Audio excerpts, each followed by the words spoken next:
And we will get started, my friends. Thank you all for joining me for the live comic book read. We are doing a Marvel comic today. I am dressed as Psylocke.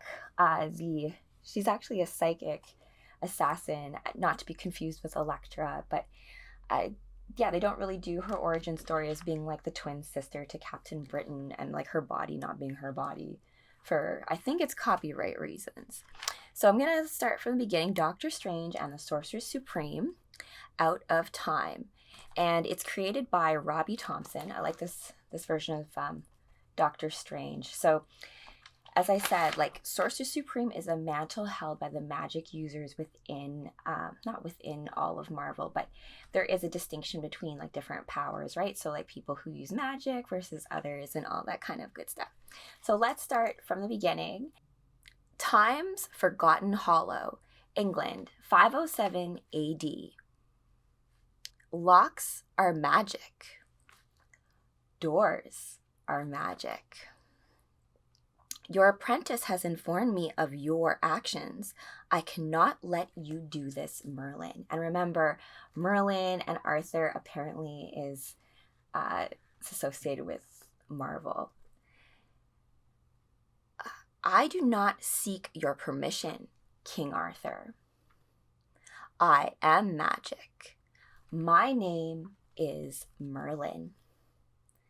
And this is the one moment I cannot unlock. So I talk about this even in my own comic book where I feel like time, and this is just my theory in terms of time space, but you know, time is like a tree and it has, Merlin gave Captain Britain his, wow, my mind is blown. So this is truly kind of like a meta thing if Psylocke used to be a Captain Britain. So that's kind of funny. This is good. This actually brings it all together. And so he's saying that this is a moment. This is a moment in time space that cannot be unlocked or undone or redone. It must always be, right? And then, what is he saying here?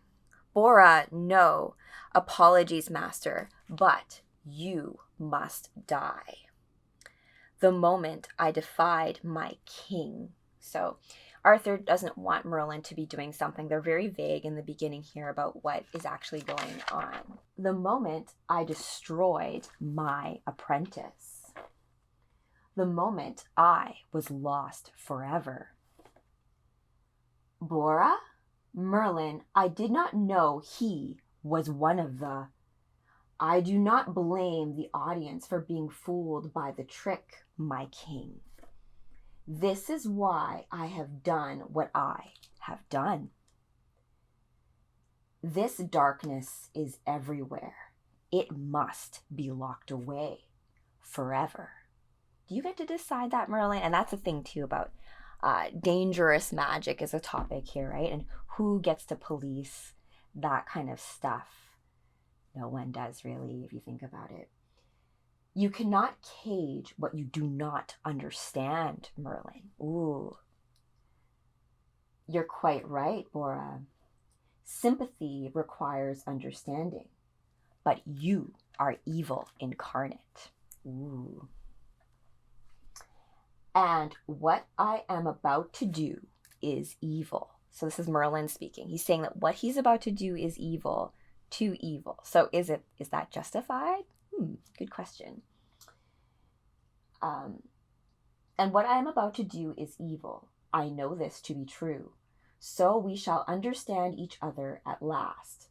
This moment may be lost. I may be lost. But I will fix this. We will fix this. The Sorcerer Supreme must fix this. So that is where we're having the setup where Merlin has done something, but it's something that he can fix, hopefully. We shall see. And then flipping back to now, New York City. Now, this is my city, the Sanctum Sanctorium, and this is my home. My name is Dr. Stephen Strange. I have a unique position in the realm of magic. a burden and responsibility so great it cannot be shared with any other living entity. The Sorcerer Supreme. Oh, sorry, I skipped a panel. I am the greatest practitioner of mystic arts in this or any other dimension. Sorcerer Supreme for short. But lately, so he's doing a little throwback here because just to give you guys some background, for whatever reason, Doctor Strange has his magic powers are stunted in this story. Something happened prior to it. I think he goes into it a little bit. He says, I've been coming up short with the whole Supreme thing in Sorcerer Supreme. At last, Doctor Strange dies at the whim of Quiven the Malevolent. So you can see this little squid having Stephen Strange in his clutches and being like, ha ha ha, I have you. And so as he said, he's coming a little bit short with the whole Supreme part of the Sorcerer thing. But then, also, whim. Really? Respectfully, you're not much of a whimsical creature. That's right, Stephen. Keep him talking and keep him distracted. If you're lucky, maybe he won't get close enough to find out you have little to no magic left in your bones. Oh no. Not looking very lucky, am I? Grab. And then there's this lady here who I think he's trying to save, and she's like, what the? So you can see here that the squid tentacle thing is not visible to anyone other than Stephen Strange. So like he's in like that magical realm, and so to anyone else looking, he's just flailing around by himself, right? So I guess all of us magic people who you can see things in other dimensions that, you know, you can't see in sober reality. So she's looking at him and he's flailing around, and he says, while he squeezes the life out of me, people see an adult man dancing by himself. Most do not see what I can see. On days like today, I envy most. And then everything magical was destroyed. Oh, they're going to explain why he doesn't have powers here. Everything magical was destroyed by the empirical. And there's like a little asterisk that says, as seen in the mystical pages of Doctor Strange. I don't know which pages. So there's a little note here. So we'll look that up later. And this lady is like looking at him dancing by himself saying, I never should have moved out of Brooklyn, because I guess she's in the big city and like crazy things happen in the big city of New York, I suppose. Okay, moving on.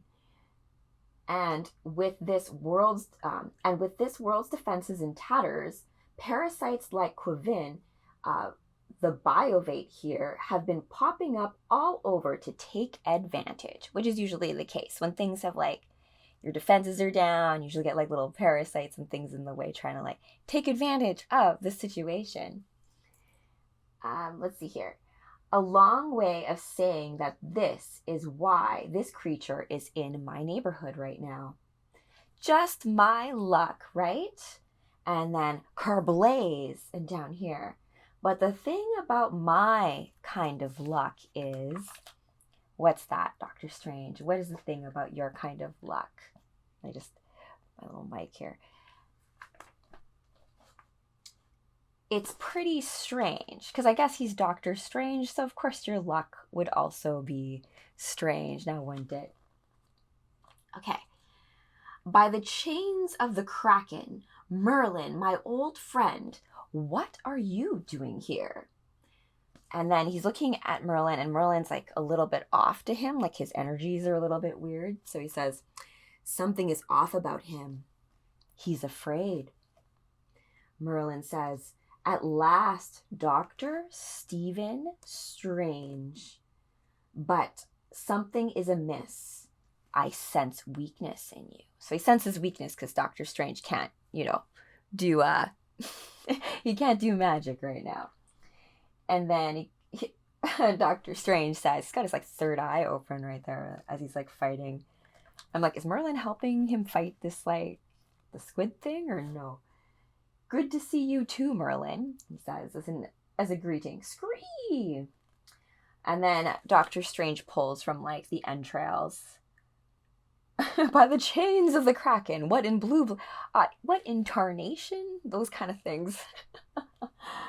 Okay, but he pulls out from, like, the entrails of the squid that he's defeated, saying, the lost bones of Shoya. This never belonged in your tentacles, Quivin. So that tentacle guy, I guess, had some bones, but I think come in handy a little bit later because they deal with time travel and stuff. And then, continuing on, Strange, I must speak with you at once. Of course, just let me... Here you go, ma'am. Sorry to have frightened you. I was just, I was working on a performance piece. And then she's like, man, I hate theater. Brooklyn, here I come. And then once that's resolved, we have Doctor Strange hanging out with Merlin, and they're taking a walk. I'm just going to move a little bit closer to you guys and keep reading. Thank you for joining. This is going to be the live recording of Doctor Strange, so you can catch the replay recording on my channel. And I usually have the panels taken, like, you can have a little close-up of them as well. Okay, so I'm guessing you're here because of the empirical. So the empirical is the reason why Doctor Strange, for whatever reason, has no powers at this point. And he says, honestly, I'm revealed. Oh my gosh, I'm relieved. So he says he's relieved, but I don't think he's that relieved. If you're not able to use magic, I feel like there's some downsides to that, especially if you're supposed to be a Sorcerer Supreme. I don't know, just my thoughts. So honestly, I'm relieved. I've been trying to find my lost pieces of magic, but I'm not quite... Oh, he thinks Merlin's there to help him with this stuff. And then it goes here, I seek your help. So he thought Merlin was there to help him out with the fact that he can't do magic, but Merlin's like, hey, I'm here to actually get your help as a Sorcerer Supreme. I seek your help, Sorcerer Supreme. A darkness in your time has been unleashed upon mine. I don't know if that's accurate, Merlin. It kind of seems like you released that yourself. And then they keep walking, and Doctor Strange is like, what darkness? Wait, Merlin, what? Oh, look at us, this trippy panel. I love it. Oh, thank you. I'm supposed to be Psylocke, so a version of Psylocke. And Psylocke has, like, the purple hair. So I had to be a little bit innovative with my current cosplay items and make it happen. And Psylocke is interesting, right? Because as I said, she's Captain Britain, and Voice of One said that Merlin is who gave Captain Britain his powers, and Psylocke's original version is that she was like Captain Britain's twin sister, and then she ended up in a body of a Japanese assassin. So there we go.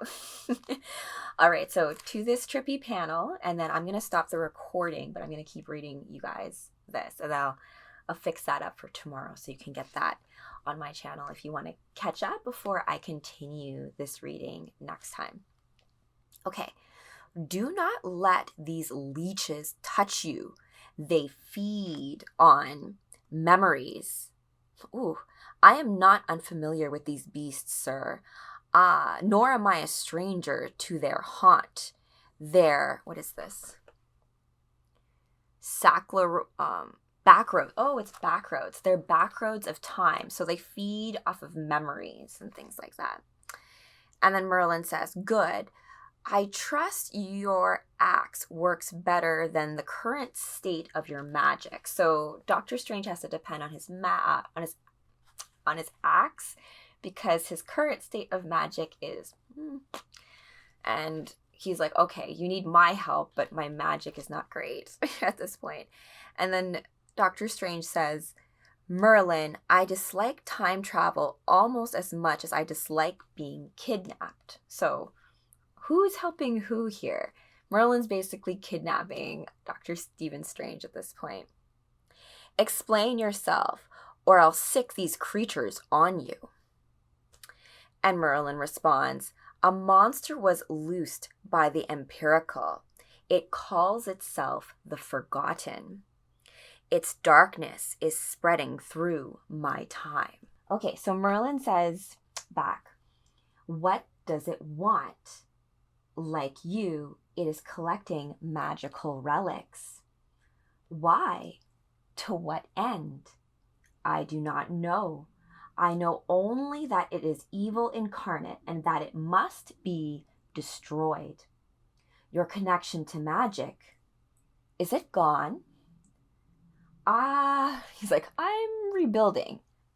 Good way to put it. I'm in the process of getting my magic back. And then, you are a sorcerer, and that is all that matters. And I am desperately in need of as many supremes as I can find. So now he's going to exit a tree. All right, so damn the dragons. We are too far away. So Merlin took them through like that crazy psychedelic liminal space realm, and they ended up on the other side. And they came out through a tree, because trees are portals. I'm pretty sure of that. Some trees are portals. Just have to know how to activate them. But he says, damn the dragons, we are too far away. And Doctor Strange is like coming out of the tree after Merlin, saying, supremes. Supremes as in plural supremes? And Merlin says, well, I have collected the best of the best. I hope you can keep up with them. And Doctor Strange is like, whoa. Because, you know, like Doctor Strange has a little bit of like a cockiness, you know. He's like, how can I not be the only Sorcerer Supreme, right? I thought I was like the best, right? So he says, I'm not. Merlin, what have you done? And Merlin says, everything that I can. We need reinforcements. So you can see like there's all this like crazy magic fighting happening, and I guess Doctor Strange is the reinforcement. But he can't do magic, so I don't know how much help he's gonna be. So we've got Wiccan, if you guys are familiar with Wiccan. This comic is Doctor Strange and the Sorcerer Supreme out of time. And the reason why I chose Psylocke for this particular cosplay, because she, an X-Men, she, not that she herself time travels, but she's changed bodies, right? So Captain Britain, if you think about Merlin and Camelot, that's all like Arthurian legends. And it would make sense that Elizabeth Braddock, who embodies who Psylocke is, would be related to Captain Britain, but you wouldn't think it. There's a whole thing about her, her body, she switches bodies with, I forget the name of the Japanese assassin, something with an M, who she switches bodies with. But so let me just continue this. I'm going to stop the recording on this live because I will have a replay of this, the Sorcerer